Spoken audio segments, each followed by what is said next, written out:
सारी कायनात बनाने वाला अल्लाह एक है, उसकी कोई औलाद नहीं और ना ही वो किसी की औलाद है। ये वही लोग थे जिन्होंने तपते हुए रेत पर मुसलमानों के सीनों पर आग रखी थी। जब आप सल्लल्लाहु अलैहि वसल्लम और मुसलमानों के ऊपर कुरैश बेइंतहा जुल्म कर रहे थे, तब आप सल्लल्लाहु अलैहि वसल्लम रातों को चुपके अपने अल्लाह से दुआ किया करते, अपने अल्लाह को बताया करते कैसे कुरैश के सरदार आपके खिलाफ चाल चल रहे हैं, कैसे ताइफ वालों ने आप पर पत्थर बरसाए हैं और कैसे आपका अपना चचा अबू लहब सरेआम आपको बुरा भला कहता है। अरे मक्का वालों, मेरे भतीजा दीवाना हो गया है, दीवाना, इसकी बात मत सुनना।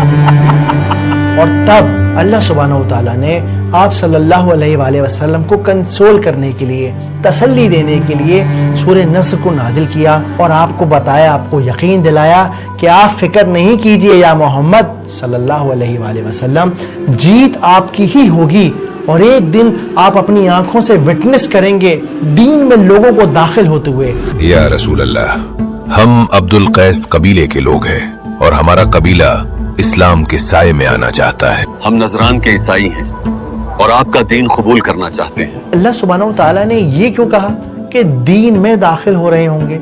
ये क्यों नहीं कहा कि ईमान में दाखिल हो रहे होंगे? आपने मुंह से कहा ला इलाहा इल्लल्लाह मुहम्मदुर रसूलुल्लाह, आप दीन में दाखिल हो गए, लेकिन ईमान जो होता है ना वो दिल के अंदर होता है। हो सकता है आप ज़बान से मुसलमान हो, दीन में दाखिल हो, लेकिन इस बात की कोई गारंटी नहीं कि आप ईमान वाले भी हो। हालांकि जब हम सहाबा की जिंदगी को देखते हैं तब हमें बिल्कुल उल्टा नजर आता है। सहाबा के अंदर पहले ईमान पैदा हुआ। आप कहकर देखिए ला इलाहा इल्लल्लाह, कितना आसान है। अल्लाह एक है, ये बात मान लेना, सिर्फ ज़बान ही हिल रही है और होंठ कोई मेहनत नहीं कर रहे।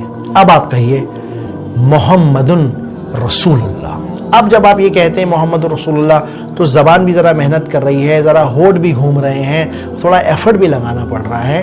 तो मेरी नज़र से ये एक अपने आप में सबूत है, एक अपने आप में अंडरस्टैंडिंग है कि अल्लाह एक है। ये फितरत के अंदर है, ये आदमी मान लेगा।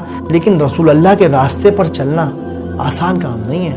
उसमें तो मेहनत करनी पड़ेगी, उसमें तो फिर ब्याज भी छोड़ना पड़ेगा, उसमें तो फिर लोगों का हक भी देना पड़ेगा, उसमें तो 5 वक्त नमाज भी पढ़नी पड़ेगी। ये बिल्कुल ऐसी बात है कि आपने जिम की मेंबरशिप ले ली, अब आप जिम वाले हो गए, लेकिन बॉडी बनानी है, वेट कम करना है, तो फिर तो जिम जाना पड़ेगा, मेहनत भी करनी पड़ेगी, डाइट भी कंट्रोल करनी पड़ेगी, थोड़ा सा पसीना भी बहाना पड़ेगा। इस वीडियो को आगे तक शेयर कीजिए ताकि और लोग इससे फ़ायदा उठा सकें।